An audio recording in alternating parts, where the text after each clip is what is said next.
আসসালামু আলাইকুম এভরিওয়ান। এবার চলে আসলাম আমার 16 নং আইটেম নিয়ে, মেয়েদের প্যান কাটিং পাজামা। তো প্যান কাটিং পাজামা আসলে 3 রকমের কাটা যায়। তো আমি যেহেতু রাবার দিয়ে প্যান কাটিং পাজামা বানাবো, তাই রাবারের সিস্টেম করেই আমার প্যান কাটিং পাজামাটা কাটতে হবে। তো চলুন দেখি কিভাবে আমি প্যান কাটিং পাজামাটা কাটলাম এবং সেলাই করলাম। তো কাপড়টার ব্যাক পার্ট এবং ফরম পার্ট দুই পার্ট আলাদা আলাদাভাবে কাটতে হবে। তো আমি প্রথমে ফরম পার্ট কাটবো, তাই কাপড়টাকে দুই ভাঁজে কেটে নেব। তো আমি ব্যাক পার্ট এবং ফরম পার্টের কাপড় আলাদা করে কেটে নিলাম।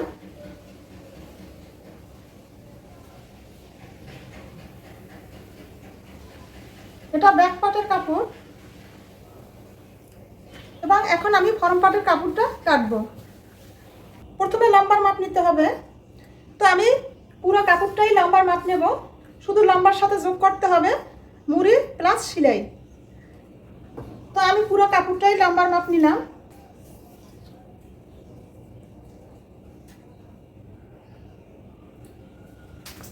এর সাথে যোগ করলাম মুড়ি প্লাস সেলাই, মুড়ি 1.5 ইঞ্চি এবং সেলাই 1/2 ইঞ্চি, মোট 2 ইঞ্চি কাপড় আমি লম্বার সাথে যোগ করলাম।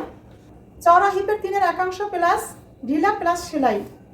তো যেহেতু দুই পাশে দুইটা সেলাই হবে, তাই 1/2 ইঞ্চি 1/2 ইঞ্চি 1 ইঞ্চি সেলাই নিতে হবে, ঢিলা নিতে হবে 1 ইঞ্চি এবং যার যত হিপ তার হিপের 3/1 নিতে হবে। আমার চওড়া যত লাগবে সেই অনুযায়ী হিপের 3/1 নিলাম, তার সাথে ঢিলা 1 ইঞ্চি নিলাম এবং সেলাই 1/2 ইঞ্চি নিলাম।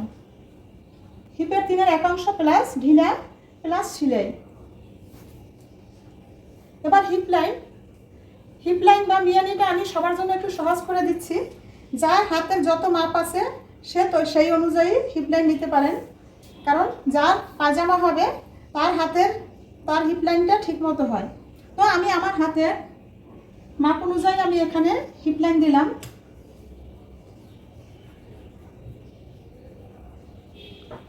তো আমার এখানে হিপ লাইন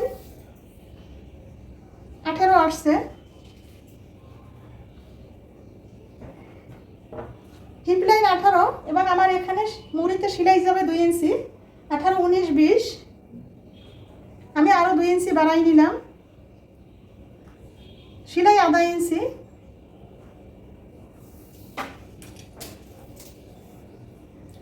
সাড়ে 20। আমার হাতের মাপ 18, 2 ইঞ্চি মুড়ির জন্য এবং 1/2 ইঞ্চি সেলাইয়ের জন্য। তো আমি এখানে পুরো 20.5 ইঞ্চি নিলাম। সেলাই পর আমার থাকবে 18 ইঞ্চি।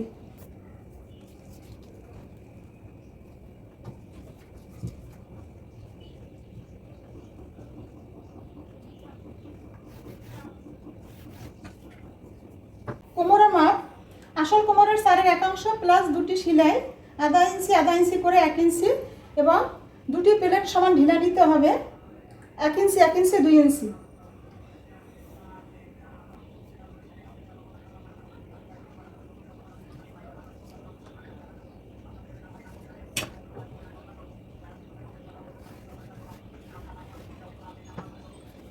এবার মুহুরি, যে যত মুহুরি দিবেন তার তত মুহুরি নিয়ে তার সাথে শুধু সেলাই কাপড়টা যোগ করতে হবে। তা মুহুরি আছে আমার 7.5, আমি সেলাই নেব 1/2 ইঞ্চি, মোট 8 ইঞ্চি নিলাম।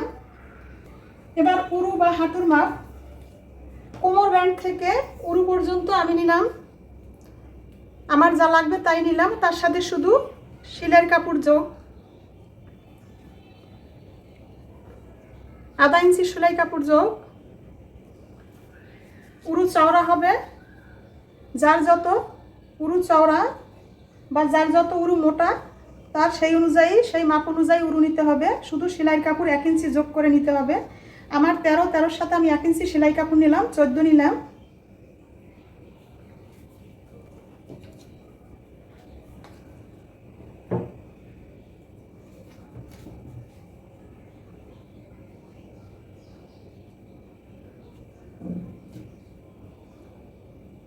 হিপ লাইন থেকে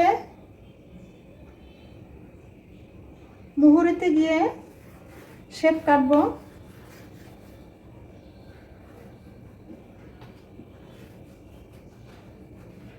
হিপ লাইন থেকে মুহুরিতে শেপ কেটে নিলাম।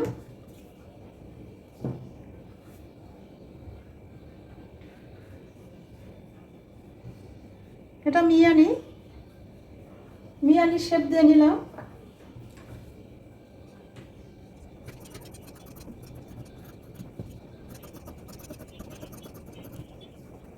ফর্ম পার্ট কেটে নিলাম।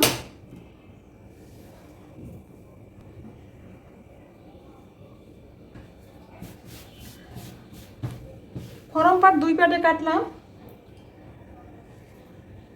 এই যে 2 পার্টে ফর্ম পার্ট কেটেছি। এখন ফর্ম পার্ট এখান থেকে কেটে আলাদা করে নিতে হবে।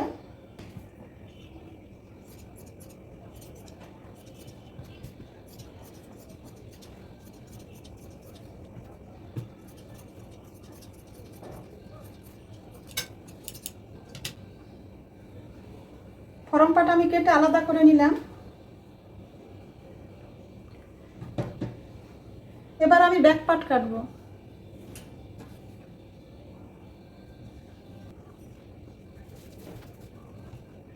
ব্যাক পার্ট লম্বা ফর্ম পার্টের সমান, শুধু সেলাইয়ের জন্য 1 ইঞ্চি কাপড় বেশি নিলাম এবং চওড়াও ফর্ম পার্টের সমান, শুধু 1 ইঞ্চি ঢিলার কাপড় বেশি নিলাম। ঢিলার জন্য 1 ইঞ্চি বা 2 ইঞ্চি, যদি কাপড়ের বহর চওড়া থাকে তাহলে 2 থেকে 2.5 ইঞ্চি বেশি নিতে হবে। যেহেতু আমার কাপড়ের বহর কম, তাই আমি এখানে যতটুকু ঢিলা নেওয়া যায় ততটুকুই নিলাম। 1 ইঞ্চি পরিমাণ আমার ঢিলা আসে, তাই 1 ইঞ্চি পরিমাণ আমি নিলাম। প্রয়োজনে একটু জোড়াও দিতে হবে। হিপ লাইন যার যত হিপ, তার তত হিপের 3 ভাগের 1 ভাগ নিতে হবে। তো আমি আমার হিপের 3-এর 1 অংশ নিলাম। তার সাথে ব্যাক পার্টের সাথে 1 ইঞ্চি বেশি নিতে হবে। ফর্ম পার্টের থেকে 1 ইঞ্চি বেশি নিতে হবে ব্যাক পার্টে। তো এখানে আমার ফর্ম পার্টে ছিল 20, আমি 21 নিলাম। 1 ইঞ্চি ঢিলা নিলাম। ফর্ম পার্টের কাপড়ও 2 ভাঁজে কাটলাম এবং ব্যাক পার্টের কাপড়ও আমি 2 ভাঁজে কাটবো।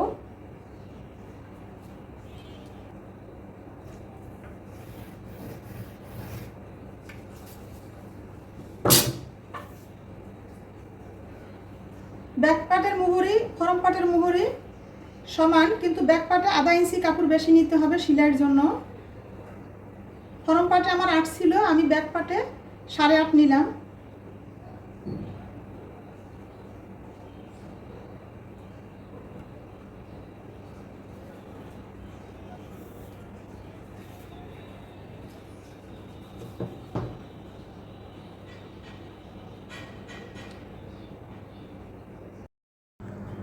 এবার মিয়ানি থেকে দাগ টেনে মুহুরিতে মিলিত করলাম। কোমর থেকে মিয়ানির শেপ দিয়ে নিলাম।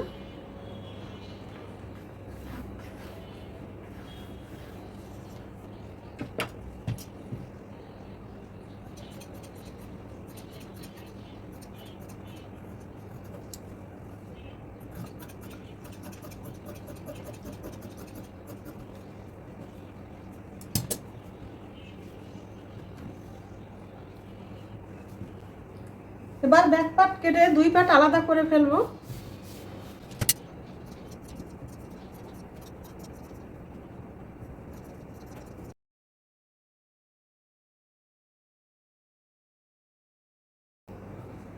তো প্লিজ ভুল ত্রুটি ক্ষমা দৃষ্টিতে দেখবেন, কারণ আমার ক্যামেরা ধরার লোক নাই, আমার নিজেরই সব করতে হচ্ছে।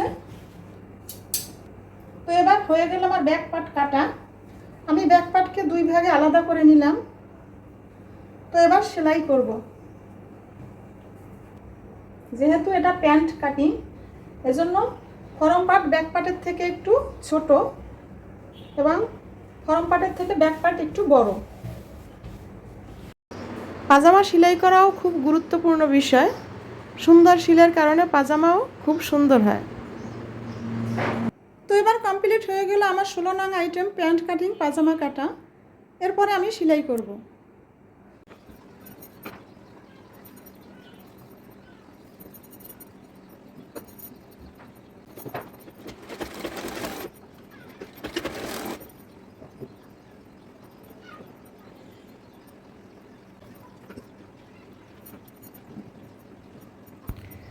আসলে সময় স্বল্পতার জন্য সম্পূর্ণ সেলাই দেখানো সম্ভব নয়, তারপরও আমি যথেষ্ট পরিমাণ চেষ্টা করেছি যতটুকু সেলাই দেখানো যায়।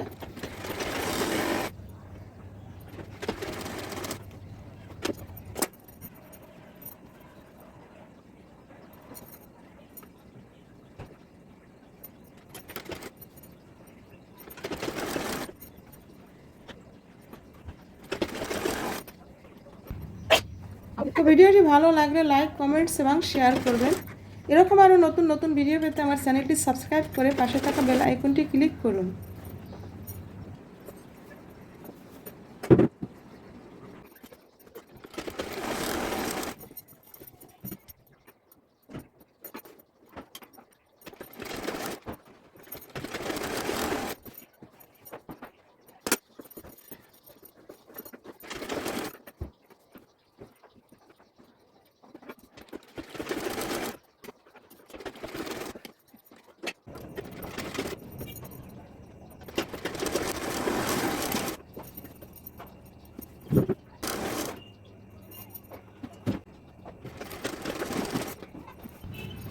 আসুন আমরা নিজেরাও যে কোনো ভালো কাজ ধৈর্য সহকারে করার চেষ্টা করি এবং অন্যকেও যে কোনো ভালো কাজে উৎসাহিত করার জন্য লাইক কমেন্টস এবং সাবস্ক্রাইব করে পাশে থাকার চেষ্টা করি। তো ভিডিওটি ভালো লাগলে লাইক কমেন্টস এবং শেয়ার করবেন। এরকম আরও নতুন নতুন ভিডিও পেতে আমার চ্যানেলটি সাবস্ক্রাইব করে পাশে থাকা বেল আইকনটি ক্লিক করুন। সকলের প্রতি শুভ কামনা রইল, সকলে ভালো থাকবেন। আল্লাহ হাফেজ।